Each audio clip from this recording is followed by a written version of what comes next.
Tujuan 1. Dapat menjelaskan dasar pembuatan bioplastik sederhana. 2. Dapat meningkatkan kemampuan berpikir kritis mahasiswa dalam pembuatan bioplastik.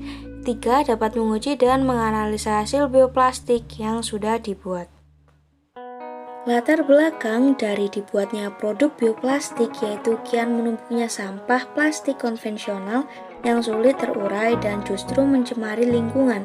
Salah satunya mempengaruhi ekosistem laut, yang mana tidak jarang kita temui hewan tersangkut plastik ataupun memakan plastik. Hal tersebut yang melatar belakangi para penggerak lingkungan untuk menyemarakan slogan Say No to Plastic. Dan begitu perlu adanya solusi plastik yang ramah lingkungan atau degradable.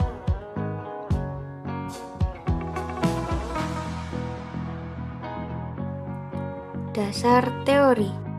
Plastik biodegradable merupakan bahan plastik yang perubahannya dapat mudah kembali ke alam, maka dikategorikan sebagai plastik yang ramah lingkungan. Produk bioplastik ramah lingkungan umumnya berbahan dasar dari alam yang mudah diuraikan. Tapioka merupakan tepung yang memiliki kandungan pati tergolong tinggi. Selain itu, tapioka memiliki larutan yang jernih, daya gel yang baik, rasa yang netral, dan warna yang terang.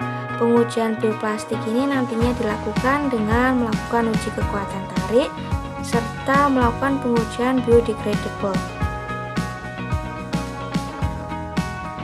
Alat yang dibutuhkan meliputi hot plate, neraca analitik, beker gelas, kaca arloji, pensil mesin, motor pengaduk, lakban, termometer, kaca, dan juga pengaduk. Bahannya seperti gliserin, tepung tapioka, dan aquades.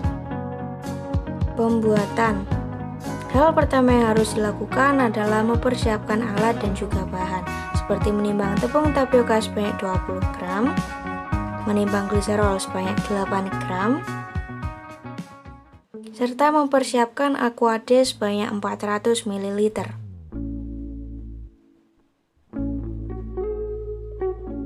Langkah selanjutnya adalah melarutkan tepung tapioka dengan aquades yang sudah diambil sebelumnya.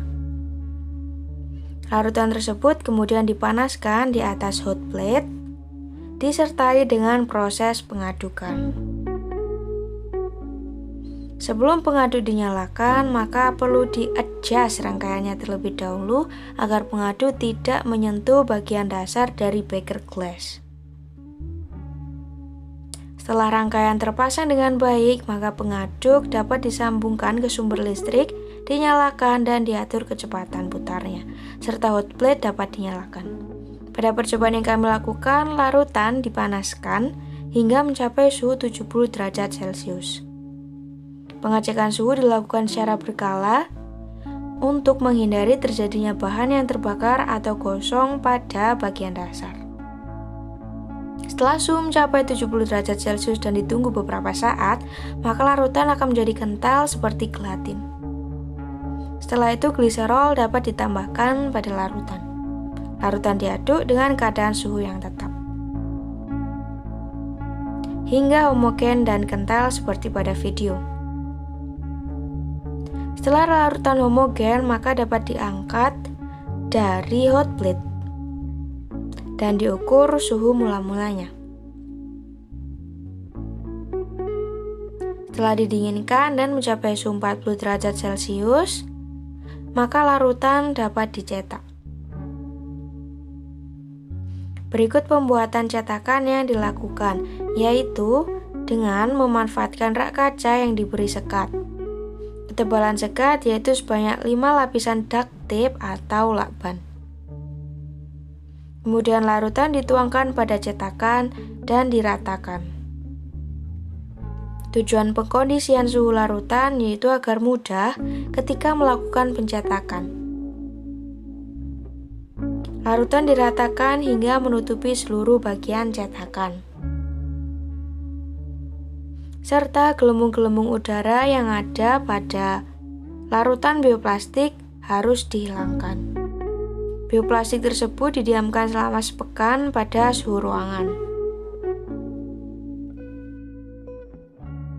Pengujian yang kami lakukan pertamanya adalah uji tarik.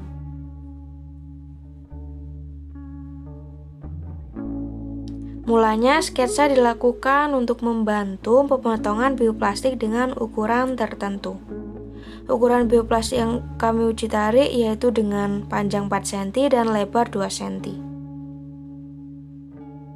Selanjutnya sampel bioplastik yang sudah dipotong diukur ketebalannya menggunakan alat mikrometer. Sampel kemudian dijepitkan pada alat uji tarik. Setelah itu, data dari sampel yang meliputi panjang, tebal, dan juga lebar dapat dimasukkan ke dalam software yang terhubung dengan alat uji. Selanjutnya, uji tarik dapat dilakukan hingga sampel mengalami sobek.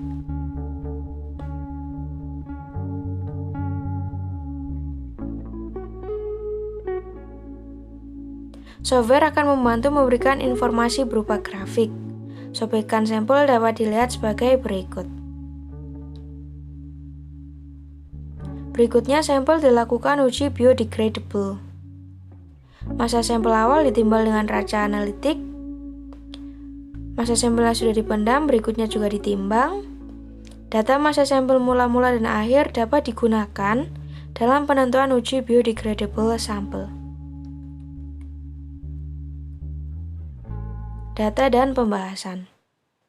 Pada percobaan dilakukan pencampuran 20 gram tepung dalam 400 ml aquadas, kemudian dipanaskan hingga suhu 70 derajat dan setelah kental ditambah 8 gram gliserin, diaduk dengan 880 rpm kecepatannya dan larutan didinginkan hingga 40 derajat lalu dicetak, dan hasil bioplastiknya yaitu cenderung tipis.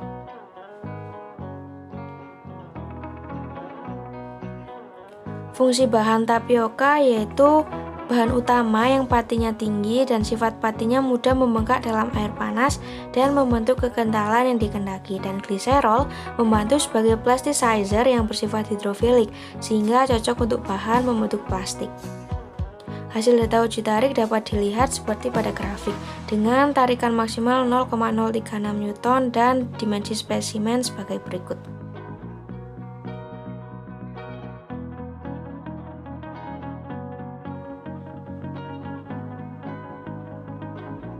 Dari perhitungan yang tertera ditemukan bahwa sampel memiliki kuat tarik maksimal yaitu 0,00045 MPa dan ini masih belum memenuhi SNI yang ada. Selanjutnya perhitungan uji biodegradable. Hasil uji menyatakan bahwa setelah dipendam pada tanah selama 4 hari ditemukan hilangnya massa sebesar 13,2%. Hal ini menandakan bahwa bioplastik lebih mudah terurai jika dibiarkan di alam.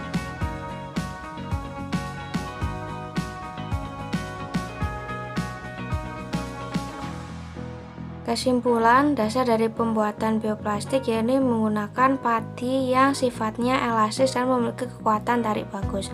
Yang kedua, pembuatannya bioplastik dilakukan dengan bahan dasar tapioka, aqueous dan juga gliserin yang diaduk pada keadaan panas kemudian dengan kecepatan tertentu.